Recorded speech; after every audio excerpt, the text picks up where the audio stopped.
Right, I think I'm live. I hit live and it didn't hit live, so I was sitting here like, huh? What's going on? But yeah, I hope everyone's okay. Big love to everybody. Tonight, I'm just gonna big love to everyone. I hope you're all okay and you've had a good day. I'm gonna try and share again because nothing ever goes right when I do this on a live, but you know, hopefully in time I'll get better at it, and practice makes perfect, so they say. But yeah, I'm gonna stop cam and I'm gonna share tonight and start my story.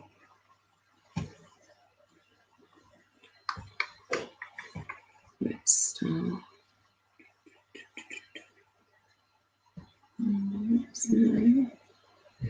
Okay.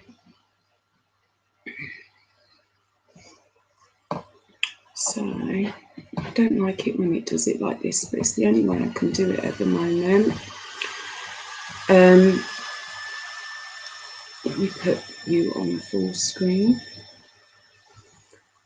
Travis Alexander, that's Travis there with his mum and dad.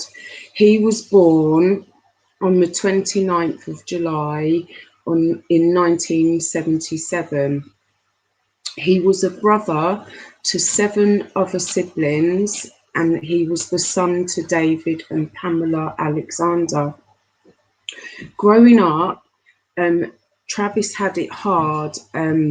Both of his parents were drug addicts, and he was physically abused a lot by them.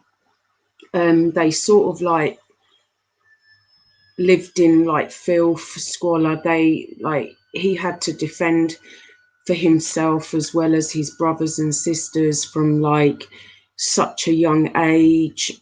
Some days they would go without food, and he was physically abused as well. And he went through a lot in his little childhood, did Travis. I'm going to share a couple more photos of Travis when he was younger.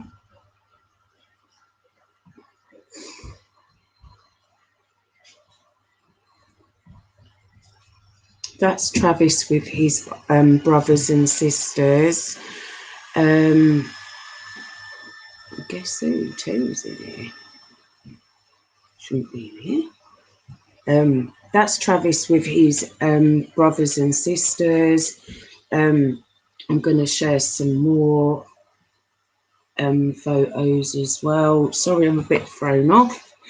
My brain's a bit like, what's going on? There's Travis as well. I think this was just before his dad passed away, this picture, because Travis moved with his siblings as well. They all, when his dad passed away, Travis and his siblings all moved in with his grandparents. And I'm going to show you a picture of Travis with his nan. There's Travis again, bless him. He was, Travis was like, you know, as a child as well, because I'm going to go back to his childhood, you know, even though he went through physical abuse, you know, he was still outgoing. He would like be the one to make his brothers and sisters laugh, just what they needed, you know, in the family home with what they were going through. But yeah, he was a cheeky chappy. But there's Travis with his nan. When his dad passed away, they all moved in with their grandparents. And Travis's grandparents, they were Mormons. So they lived by the church and their beliefs. And this gave like Travis more of like stability in his life. And this is sort of where now he started to sort of gain love and like stability, and you know, having the church, because they were very like into the church and their beliefs, so they were going to the church. And oh, Steve O'Mac, my beautiful friend, how are you, mate? I'm a bit thrown by because I've never seen Guess Who 2 in here. I've seen his video, like him or her videos. I don't know who they are, but like, yeah, I've seen the videos. Brilliant videos, I've got to say. But yeah, big love to you, Steve O, my beautiful friend, always, honestly. I'm sidetracked again. I keep doing this. Yeah, so there's Travis with his nan, love her. And, you know, sorry, Mike, you always do this when I'm on a live, Rose. Always, don't quickly. Sorry about that, everyone. I should make sure she goes out before I do hit the live button, really. Yeah, so this gave him sort of like stability, and, you know, he was a kind soul, Travis. He was very outgoing, like I said before, in his childhood. You know, he had a personality to make people laugh. He would lift their spirits up. So he still carried this through all throughout growing up from his childhood. Travis became like, as growing up, he became like a positive motivational speaker for his church. And he also was a salesman as well. And you know, he was very, very good at his job. He had the gift of the gab, like they say. He would sell, like he would do his sales. He was very, very good at what he done as a living. But yeah, he would like being a Mormon though, he would like also have his strong beliefs in his religion, like his grandparents showed him, i.e. he wouldn't be allowed like sex before marriage, no alcohol, no caffeine. Yeah, so Travis also had like real good friends. Like he had male and female friends in and out from his church. You know, he was doing really well for himself. But this started to all sort of change like when he met Jodi Arras. And I'm going to come to Jodi now, a bit about her background. I am just going to not switch me off StreamYard like I normally do. I'm just going to show you. There's Travis and his nan again, bless him. And yeah, there's Travis in his business suit, you know, doing his sales. I'm just letting my dogs in again. Sorry about this. Rosie, come here. Rose, come here. I need to edit this video now.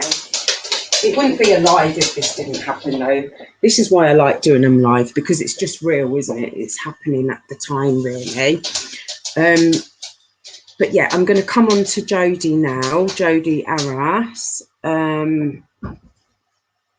Oh, there's Travis, before I go on to Jodi, there's Travis with his friends inside and out of church life. You know, he had true friends. He had lots of friends as well, friends that, you know, were there for him, and he was there for them as well, you know. Right, Jodi. This is when, until like he met Jodi. This is a picture of Travis and Jodi at one of their conferences, because right, I'm going to go on to Jodi and I'm going to come back. So I don't want to, because like I've done my research, so I just want to get my picture of Jodi. Okay, right, we're there. Sorry about that. But there's Jodi. Jodi was born on the 9th of July, 1980. She is the daughter to William and Sandra Arras. She had a good upbringing. She was the sister to 3 other siblings. I'm going to show you the siblings.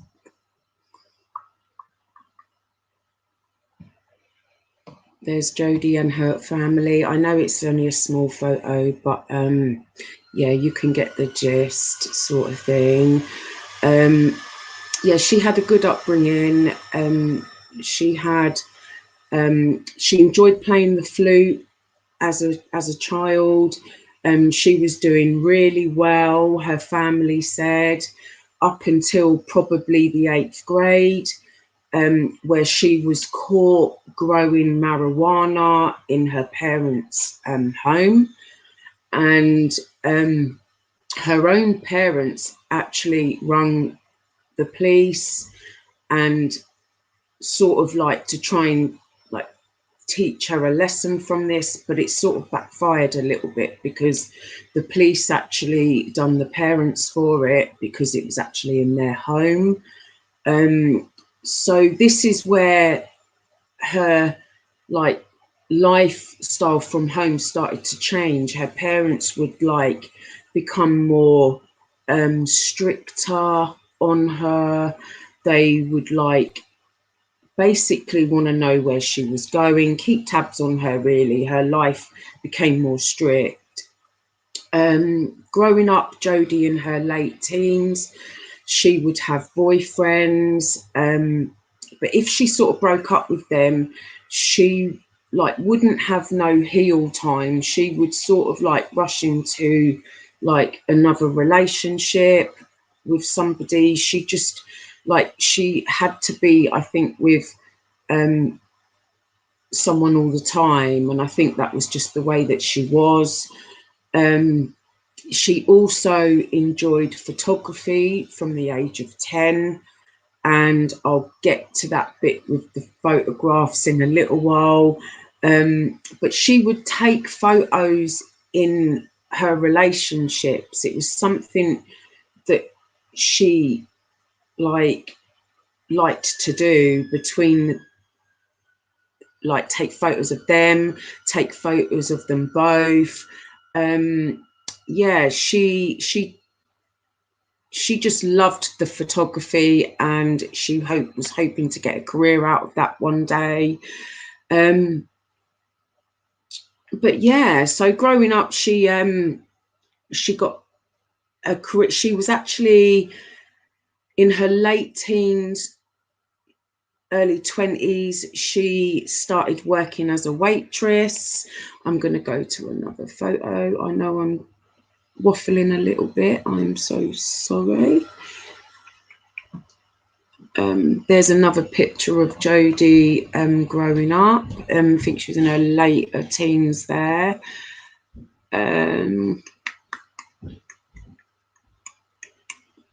Okay, like let's go back to the story now. Yeah, Jodi became a waitress, and she also got a job in the, I think it was MLM, and that is where Travis was doing conferences. I could be wrong because I'm going off my head. It could be PLM or MLM. But yeah, Travis was also, because I'm going forward a bit now, but Travis also done conferences, but he was a bit higher up. So Jodi got like a part-time job in doing this, because this guy here, right, so Jodi being a waitress, she met this guy. His name is called Daryl. She met him. Their relationship moved very fast, and before they knew it, they moved in together. They were living together, and they were buying a home, and it just happened all so quick. But in 2006, their relationship went downhill, and they would fight a lot. They would have like money problems. So then this is what got Jodi to take some extra like work to sort of like pay towards like the bills and stuff. And this is where she stepped into the MLM. And that's where she started to meet like new people. A lot of them were Mormons as well. And in September 2006, she was invited to an MLM conference. And that is where like the higher ups like are allowed to bring guests there.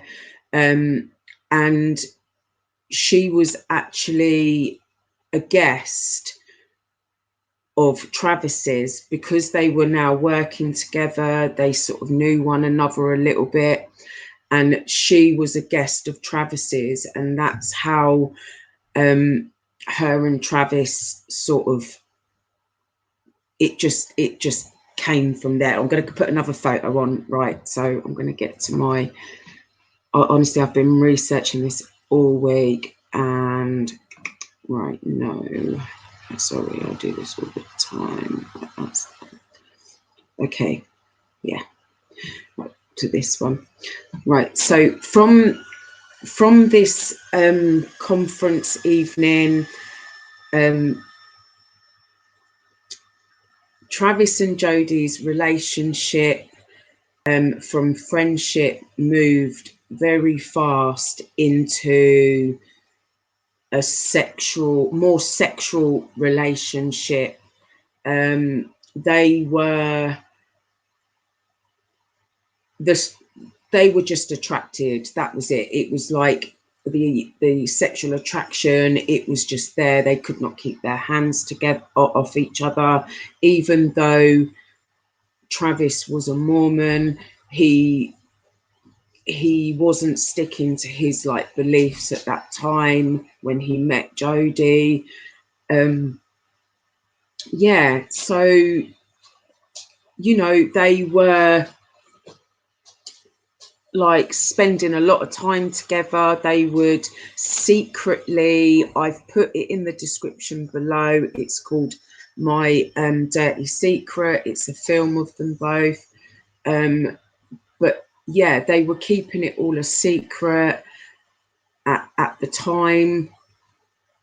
But even though their beliefs, it just wouldn't stop them. They just couldn't control themselves. They would just travel to see one another. I think Jodi was living 150 miles away at that time, and she would travel to visit Travis, and Travis would travel to visit Jodi. They were like meeting in secret places, and yeah, it just went on from there really. But I'm gonna go a bit on and come back.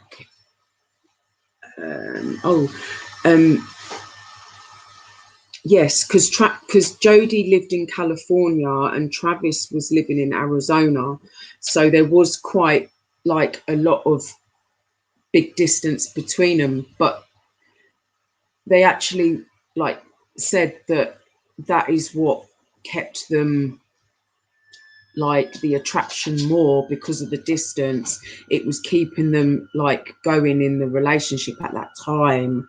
Let me go on to another photo. Sorry, I haven't missed any calls yet, have I? Did I do the call? So no, right, okay. Yeah, there's Travis and Jodi again. So you can see that they were very close. yeah, so I'm coming on to this bit now where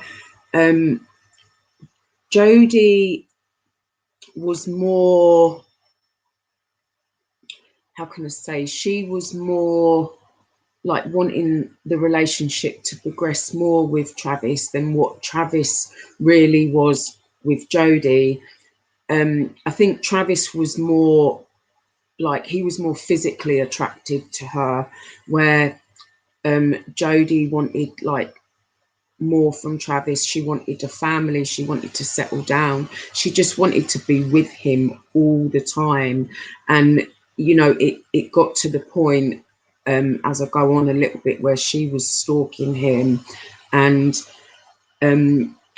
Jodi, she was obsessed, she got obsessed with him from the minute they met, really. But yeah, she converted. So Jodi actually converted, and this is a photo of Travis and Jodi. Jodi was being baptized, and she was actually baptized by Travis in his church. And I'm going to show you another photo. I know I'm waffling on a bit tonight, I'm so sorry, my brain. Yes, Travis actually baptized Jodi, and this is where, like, in Jodi's mind, she's now thinking, you know, I'm a Mormon now, I've changed my beliefs, this is it, you know, this is it now, he's mine. This is what Jodi's now thinking. She was just obsessed. But yeah, I don't know whether to play that video now. No, I'll do that after. But yeah, so there was like, but yeah, sorry, I'm miles away. Even though Jodi was baptized by Travis and they were still secretly seeing one another, Jodi was still with her partner Daryl at this time, because their relationship was a secret. No one knew about it, even though some did, and they had like their suspicions. You know, it was like, no, it's not happening. Travis would also tell his friends that he was still a virgin, to make them believe, you know, that nothing had gone on. But in February 2007, Jodi and Travis were official to everyone, and she actually broke up with her boyfriend. I think it was a week before that date that they became official to everybody. Yeah, so right, I'm going to play something in a minute. Sorry, I'm waffling on. I've gone forward a little bit. I'm going to come on actually and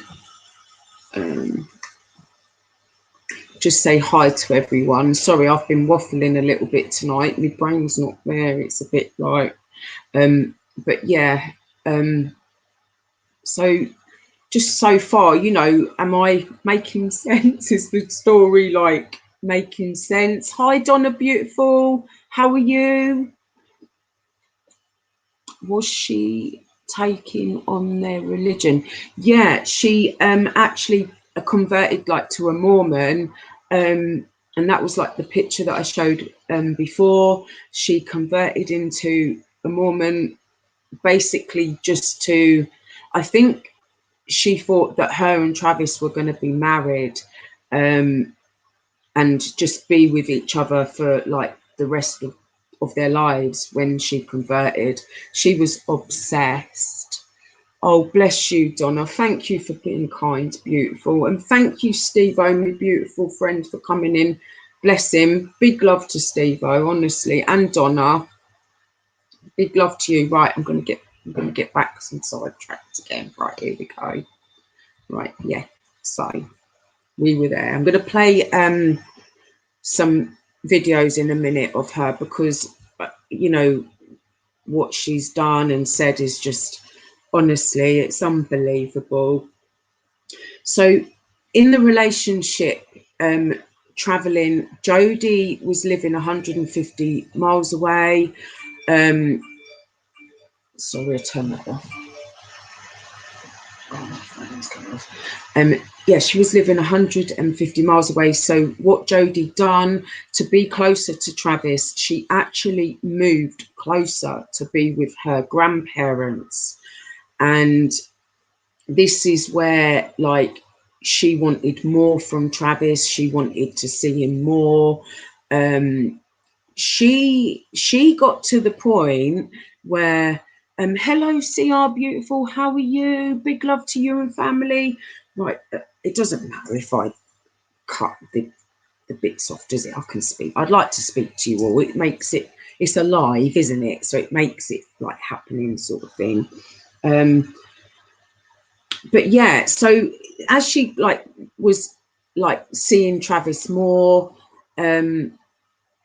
she actually went through, like, she became quite like obsessed, like I said before, but she was getting obsessed where she was following him.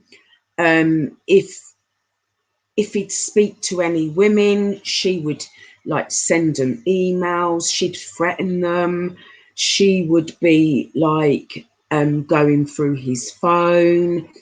She even hacked his Facebook. She was going through his Facebook. She was obsessed. It's on another level. It is just, you know, I know, like, in relationships there has to be that trust, but she was on another level with it, and it was scary.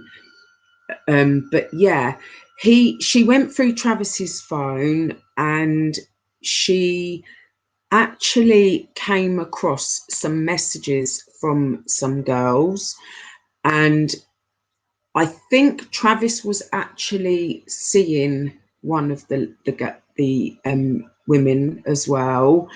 And she was the one, Jodi was the one actually to break it off with Travis.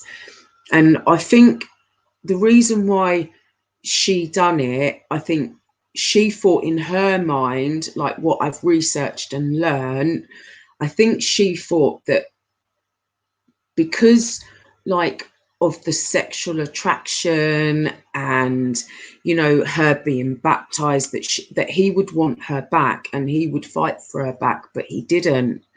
He sort of moved on. He was like a little bit like, not relieved, but he was sort of moving on and doing his own thing, really. I think having his like time, you know. So yeah, he was meeting other women as well. He was just getting on with himself.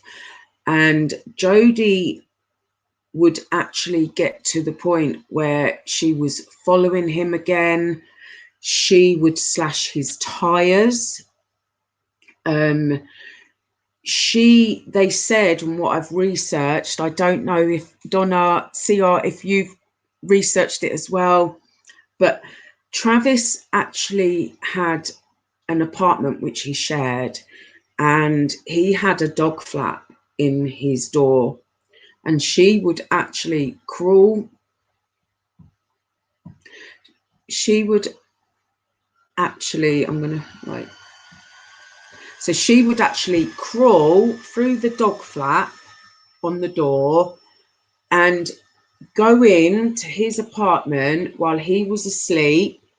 She would secretly photograph him, and if he had another woman there, even though he shouldn't have been, because of his beliefs, she would photograph them both, and she would watch them. She would do stuff while she was in his apartment. It was on a different like level, you know, like I said before about her. She was just obsessed. She stalked him wherever he went. She was there taking photos and threatening the other women. Yeah, she was stalking him. Yeah, but what I've researched on her, he like, because of the sexual chemistry, and he wanted that more. I think he was attracted to her that way, and yeah, I get that as well, 100%. Right, I'm going to go back to my photos because it's like it's probably the longest one I've done. Bless. Right, let's stop that. Let's go. I wanted to just come on and, like, you know, speak with you as well. Bless you. Okay. Okay, I know that's the other one. Yeah, sorry about that. Right, let's go back to... Right, because we're nearly there. I'm just going to show a picture of Travis and Jodi as well. I know they've split up at this time. But yeah, so Jodi is like living with her grandparents as well at this time, and while she's stalking Travis, and they actually... I have put a lot of descriptions, like links in the descriptions below of this video as well, so which will explain a lot more than what I'm waffling on about. But yeah, so she would sneak, like, obviously she would go in and do, and like stalk him and stuff. But Travis's friends, when he broke up with Jodi, or Jodi actually broke up with Travis, should I say, they were quite relieved, because they were feeling like quite a negative, like energy from her. They just knew something wasn't right as his friend. They just knew she wasn't right for him.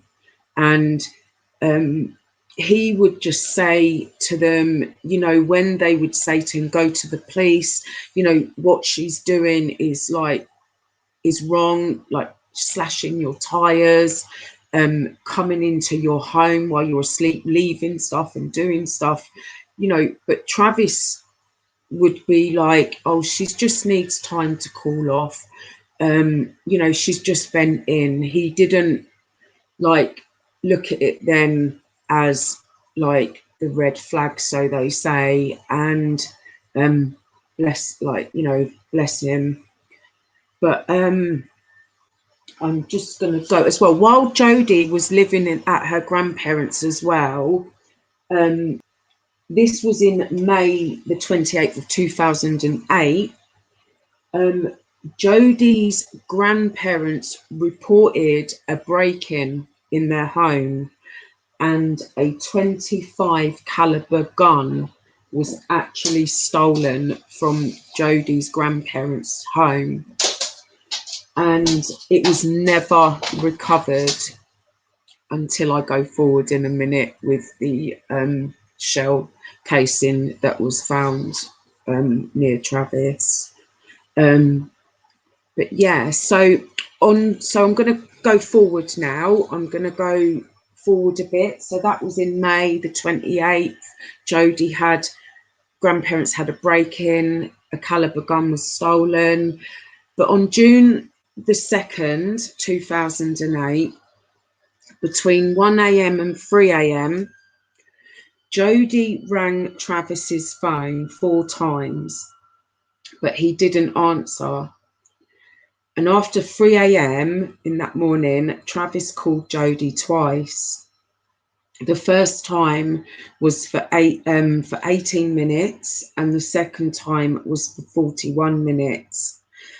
And at 4:03 a.m, Jodi then drove south to where she lived to rent a car, and she brought gallons of petrol in petrol cans, and it was actually her ex-boyfriend Daryl who gave her to jerry cans as well. Yeah, and this was seen on CCTV, her getting the petrol. She actually drove to a PPL work conference on the 3rd of June to meet a co-worker, Ryan Burns, his name was, and actually Jodi and Ryan Burns actually had basically a fling as well around this time. But I'm going to play, so I'm going to stop sharing this for a moment, come back on, because I want to share a little bit of like videos so you can like get a bit more gist of what I'm saying as well.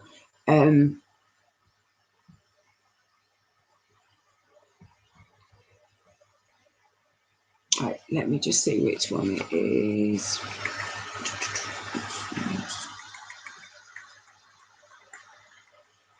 Sorry, everybody. No. Yeah. Timeline. That's right. Okay. Right, let's go. Let's full screen up. Between June 2nd and June 7th, 2008, Jodi Arias took a nearly 3,000-mile road trip, and prosecutors say the evidence from that journey shows that Arias set out to kill Travis Alexander. Now here's a closer look at the hours before and after the death of Travis Alexander. June 2nd, between 1 a.m. and 4:05 a.m., 7 calls between Jodi Arias and Travis Alexander. The longest call was 41 minutes, the shortest just 17 seconds. 8:04 a.m. Jodi rents a car in Redding, California, about 100 miles from her home in Wairika. The rental agent says a blonde-haired Jodi Arias asked for a white car so it wouldn't stand out. 7:32 p.m. After 2 more calls from Jodi to Travis, she stops at a McDonald's in Lodi, California, orders fries and a bottle of water. Arias says she spent the night with friends in Monterey. She's now traveled about 400 miles. June 3rd, 10:10 a.m. Arias makes 3 deposits to different bank accounts in Monterey. Between noon and 2 o'clock, she makes 2 quick calls to Alexander. Sometime during the day, Arias stops at her boyfriend's house in Monterey. Daryl Brewer testified that he gave her 2 gas cans because she said she needed them for a long trip. Between 8 and 9 p.m., Pasadena, California, Arias calls Alexander twice and makes 2 gas purchases at an Arco station. It's possible she filled up the rental car and the 2 gas cans. June 4th, the day Travis Alexander died.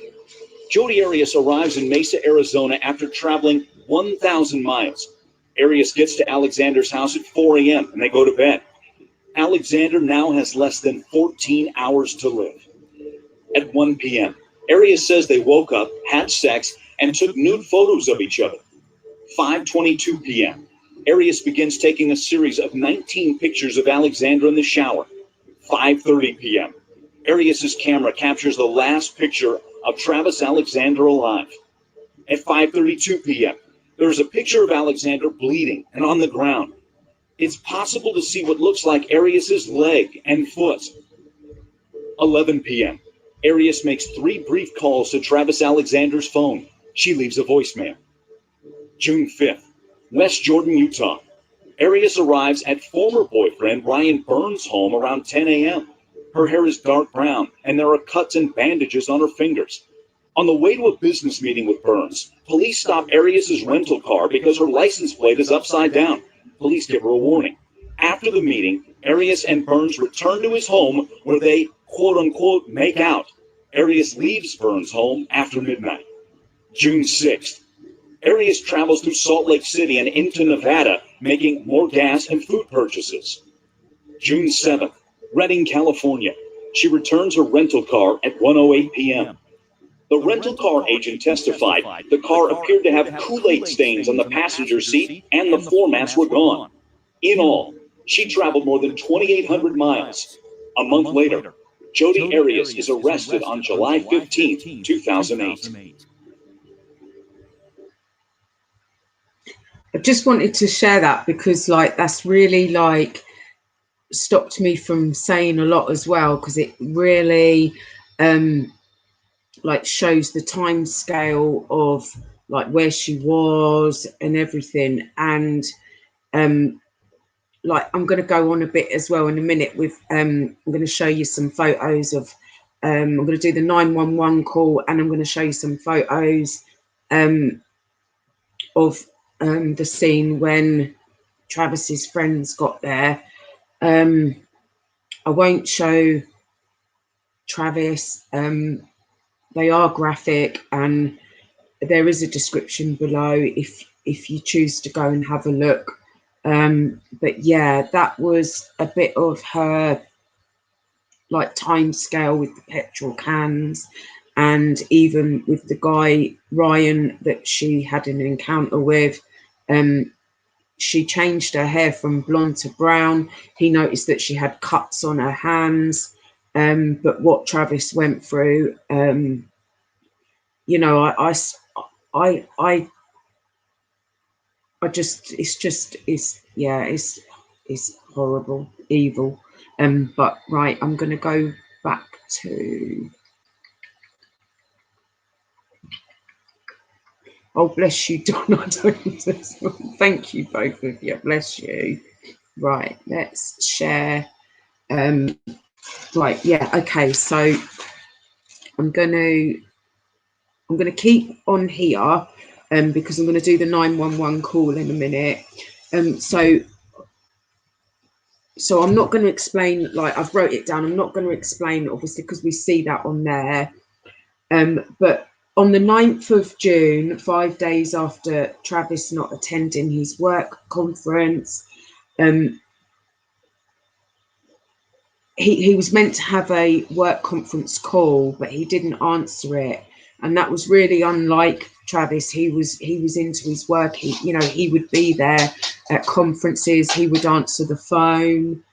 A group of his friends actually went to his home, and they sort of like knocked on the door, because he actually had roommates that lived in the home.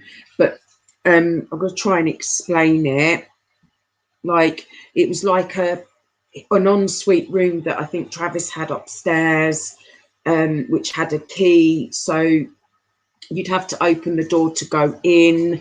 And then there was like other like rooms downstairs. I think they all had their own like private rooms. But Travis actually had a roommate that was actually there while Travis was upstairs, and he honestly genuinely thought that Travis had gone away to a work conference. So that's why he thought he hadn't seen him. So his work, like his friends, got really concerned. And as they entered, they said that they just smelt like this awful smell. They thought that he hadn't put the bins out to begin with. It was like rotten, what they were explaining. But yeah, they got the key, the spare key. They opened Travis's door, and the sight from the door in the hallway, as you go through to the hallway, there's like a long hallway. You do a right into Travis's bedroom, and he had an ensuite bathroom, but there was blood from the minute they opened the door. The scene was just like blood everywhere. It was on the walls. It was like the police had never seen like it. It was just everywhere. So they've gone into the bathroom, and they've seen Travis laying deceased in the shower, on the floor. His body was decomposing by this time. And this is where they do the 911 call. I'm going to play that as well. Token, hello, how are you? I hope Goddess is okay. Big love to Goddess. Bless her. I'm just going to share the 911 call.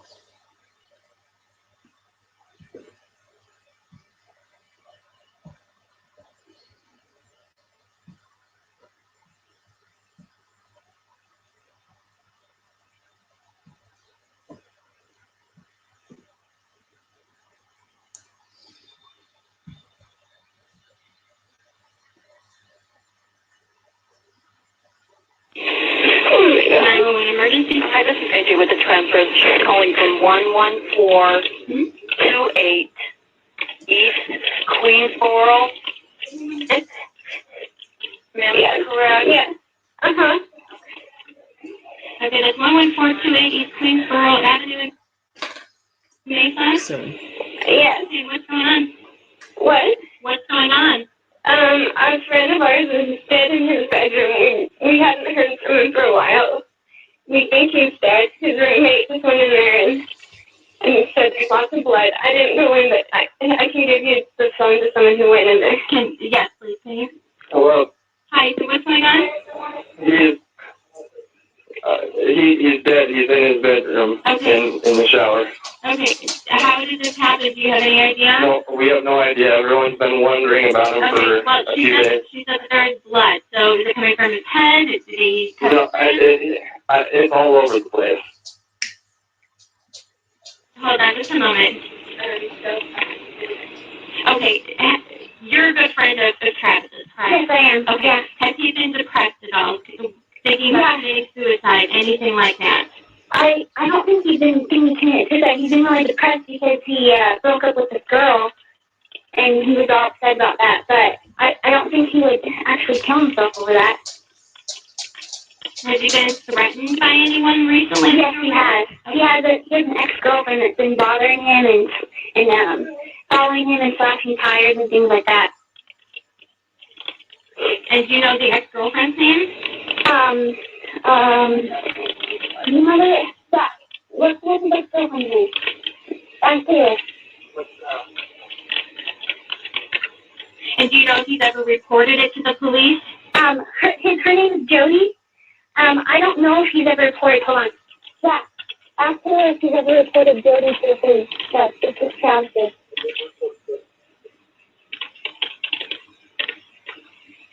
No, he hasn't reported anything about Jodi's behavior. Okay, the tub is in his bedroom? Yeah, and I guess I didn't go in, but from what I heard, his roommate went in, there's blood in his bedroom, behind the door, and then he said it's all over, and then they went in the bathroom and he's in his shower. Okay, so, and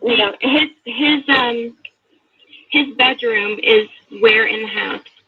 It's upstairs, and if you go up the stairs, it's on the left. It's the first door on your left. It's the only door on your left. Okay. And it's just a big master suite bedroom up there. And she's talking to his friend right now. There's a girl that's been stalking him, and things, and he's trying to. You might know some information. I hope my phone doesn't die. I'm on like one bar of battery. Okay. Well, I'm just going to keep you on the phone until officers arrive. Either officers or paramedics arrive, okay? Okay, I think I can get it. Okay, so I just had to share the 911 call as well because that explains, like, you know, when they'd gone in and they found him. Somebody's at my door. I'm really sorry. So this always happens in the life. No, Mum's not here. He's not going out. Okay.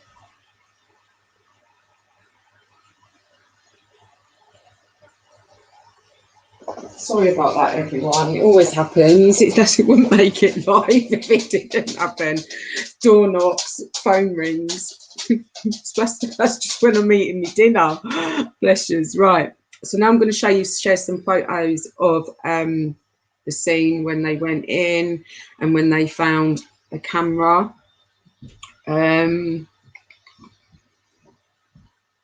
Let's do this again.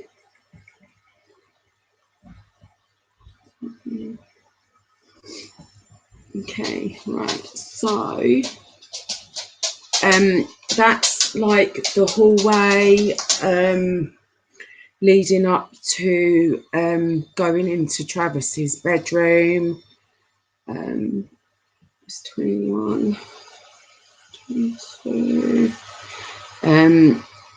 There's some more there as well, just some more photos of the room. That was the shower where Travis's body was found. There's a bit more there of the crime scene. Yeah, a bit more there as well.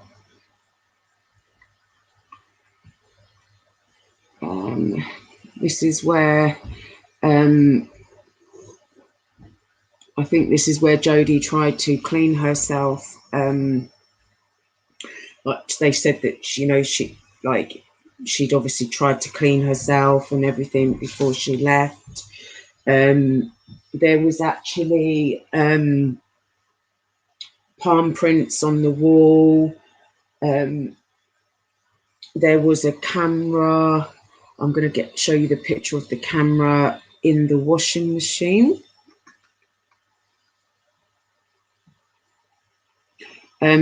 So as they were searching through Travis's home, they came across the washing machine, and it had some towels and sheets and a camera inside. The camera was damaged, but the memory card with the photos thankfully weren't, because for them photos showing the times, the dates of her actually being there, really helped the prosecution putting him away. Yeah, so she tried to destroy it in the washing machine, but thankfully the memory card had some photos were deleted, which they managed to bring back as well. So yeah, I'm glad that they got them back. And there's the camera there. Right, let me see now. Right, yeah, so let's go back to 28, because now I'm going to talk about obviously Jodi when she was arrested. Jodi actually rang the police and said days after she was, if they needed any information from her,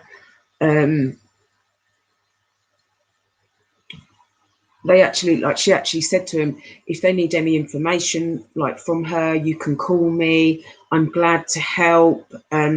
She said that she knew Travis, and she was sort of playing it like, you know, she wanted to do everything to find whoever done it. So yeah, so Jodi was arrested. She was took in. On the day of her arrest, when they went to arrest her, she actually was more concerned whether she could have time to put her makeup on before she went in for interview. She didn't sort of say I hadn't done it or anything. She was just more concerned about what she'd look like in interview. But yeah, she was really she was denying it at first in the interview room. She said she hadn't been there. That was her first lie. The second lie, she said that she was there and two masked men broke in and they killed Travis in front of her, and they let her go basically as long as she hadn't said anything or say anything. But yeah, they just, you know, the police knew that she'd done it. It was there. It showed on the camera, her actual DNA was on one of the blood handprints on the wall. Hers and Travis's were actually on the wall, so that proves her DNA was there. And the camera as well, with the dates and the times, with the photographs. But yeah, when obviously when Travis was found, he had 29 stab wounds all over his body, his neck, his head. He had major defense wounds on his hands. They were slashed. They were like, he was swollen. His legs were slashed. He had slash wounds on his legs. He was also shot in the right side of his forehead with a 25 caliber gun. And yeah, he was shot in the right side. But the major stab wound that Travis sustained was one to his neck. He was cut from one side of the neck to the other. It was very wide and very deep and open, to the point of near decapitation. It was brutal. He tried to defend himself. But yeah, he went through a lot, and she was denying all of this, even though the proof was there. I'm going to show you some of her in the interview room. I'm trying to make this a little bit more shorter. I'm so sorry, everybody. Thank you.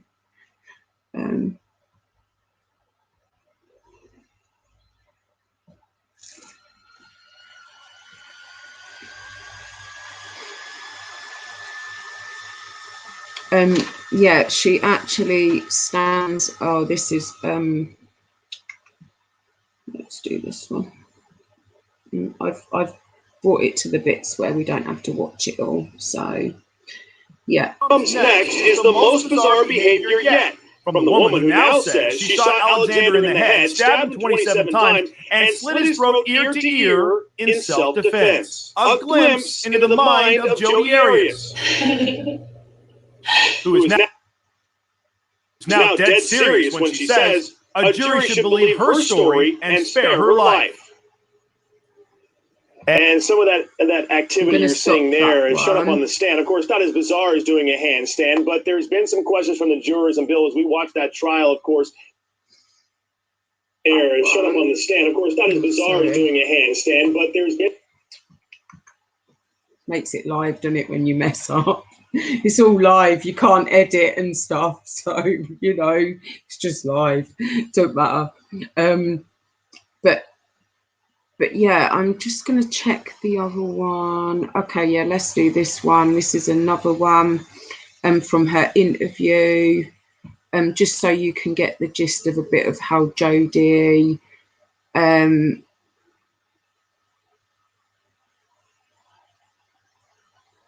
how she is. Is that the one?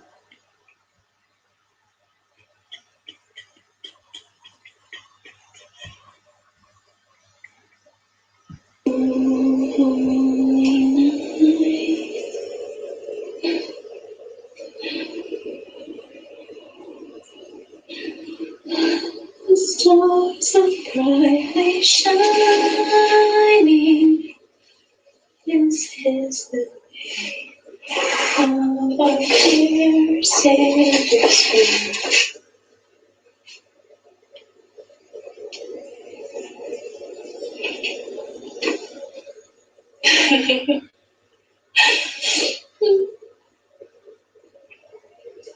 He knows our needs.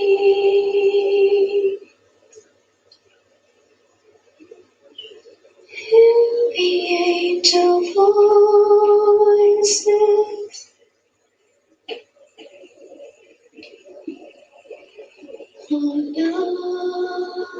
Light divine, oh light. I just had to share that because she's singing. She's like, you know, she wanted to put her makeup on before interview. She denied it. Then she said she was there. She's singing Oh Holy Night. She does headstands. You know, she got funny when a woman detective came in to interview her. She wanted the male one back. It's like I think she feels that she has more control over. I don't know. I really don't know what it is. She's so bizarre. I've researched it. I can't even, like, I've never stalked anyone, so you know, I can't, like, I've never been stalked, thankfully. But like, I don't know if anybody else has been through anything like that, but she is, like, to be obsessed the way she was and then to go and do what she done is just, it's evil in so many ways. And so I'm just going to play one more and then I'm going to get to the court bit, and then obviously I'm going to right, let's share this one bit where she denies. And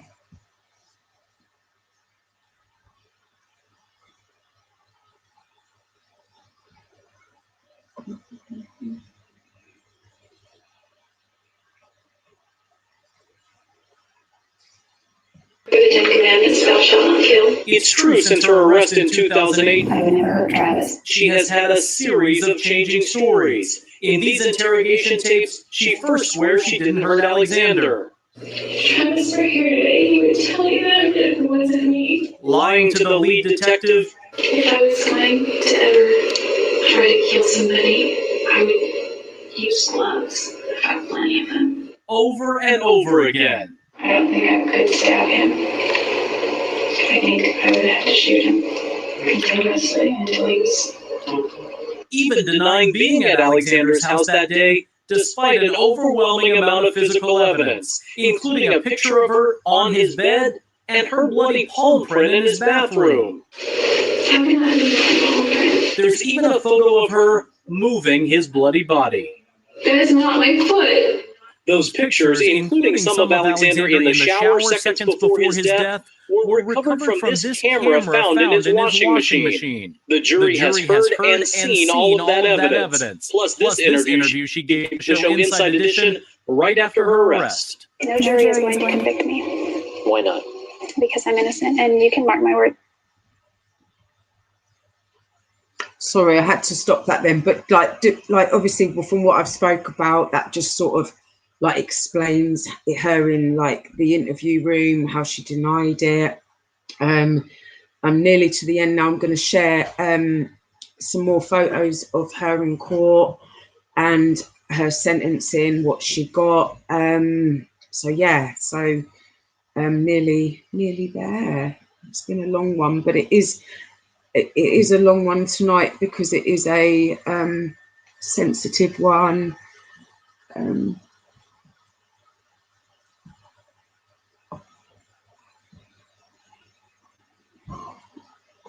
Right, sorry, everybody. Right, let's just go. Okay, I'll go to this one. Yeah, so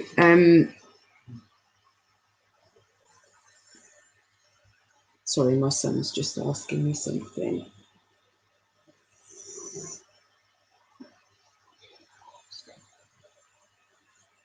Yeah. Yeah, so obviously when it came to Jodi being arrested, she was taken straight to the jail, as they say, until her court date. And I'm going to just share another one. I think there was a bit of like, from what I've researched as well, because there's so much to research on this case with Jodi and Travis.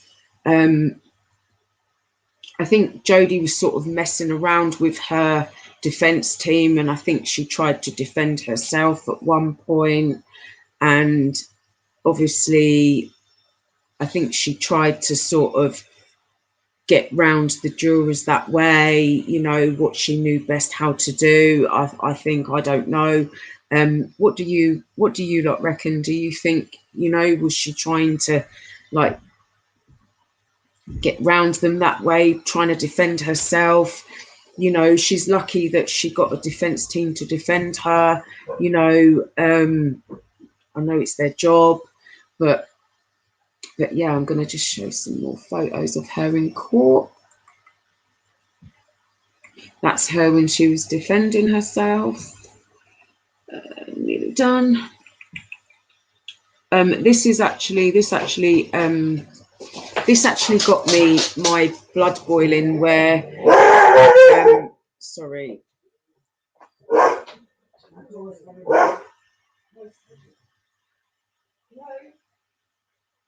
He's not coming out. Can you stop knocking, please?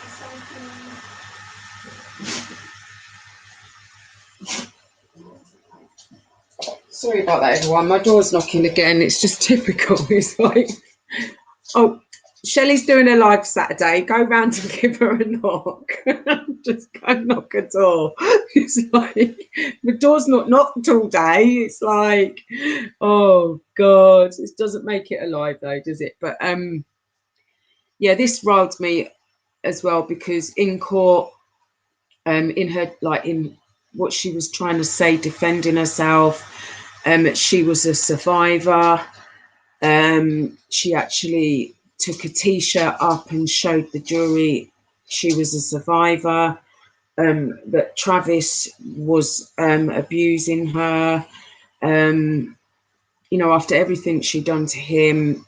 And, you know, like, I know, you know, he was physically attracted to her, and he would message her at times to sort of like, you know, meet up and stuff. But, you know, she was now trying everything to get off with his murder. And, you know, it's just sickening.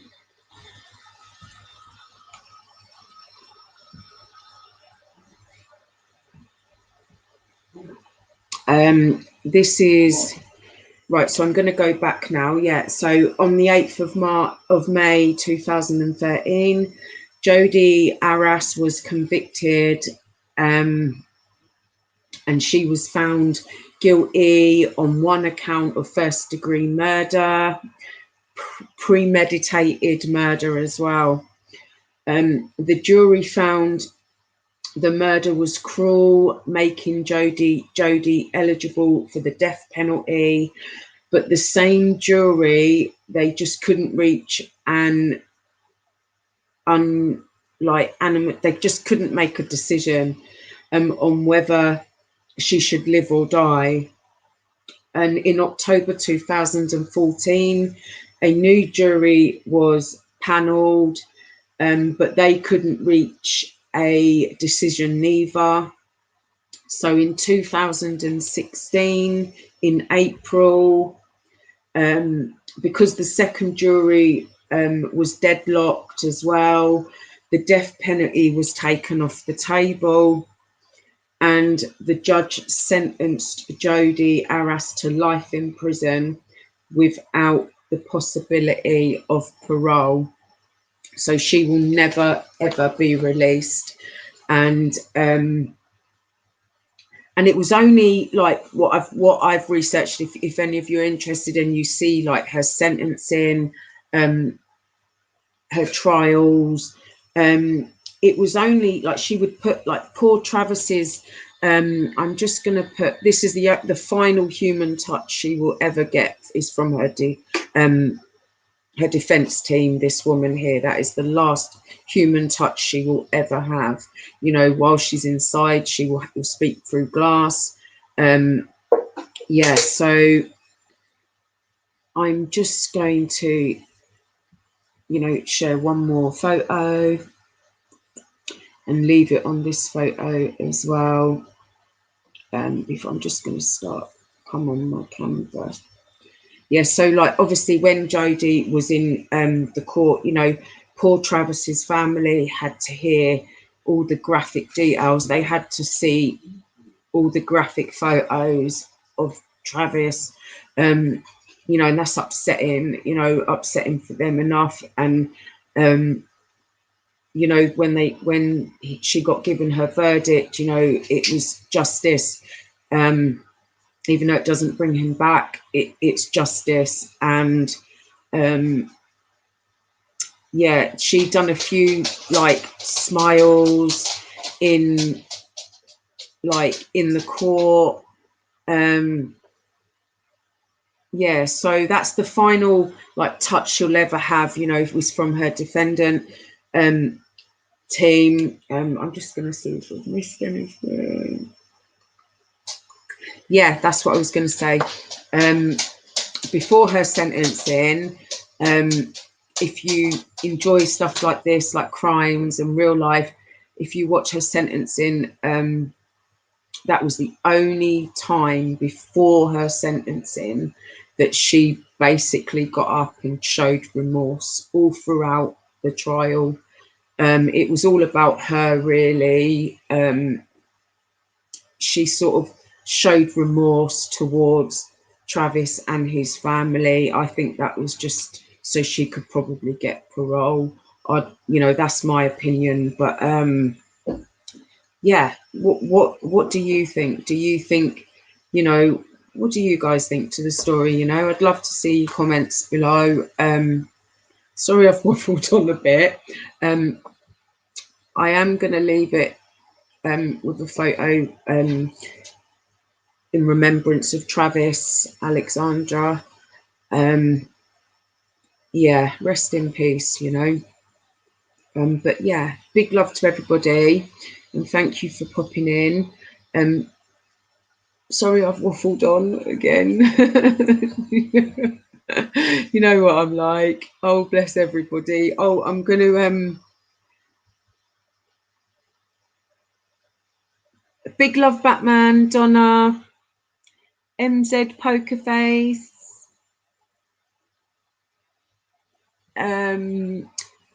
Big love to you all. Under a blood red sky.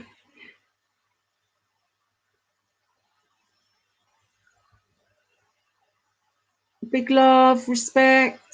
Steve O'Mac, big love, respect to you. The Token Explorers and Goddess, big love and respect to you. CR, big love and respect to you, beautiful as well.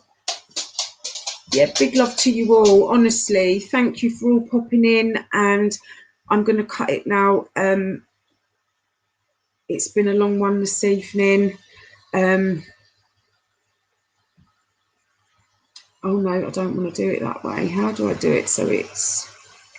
I'm figuring this out. How do I do it? How do I make it where... Yeah. So, yeah. So just so I can say peace out to everybody out of respect, show you.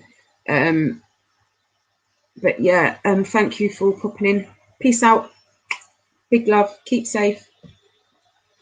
See you on the next one.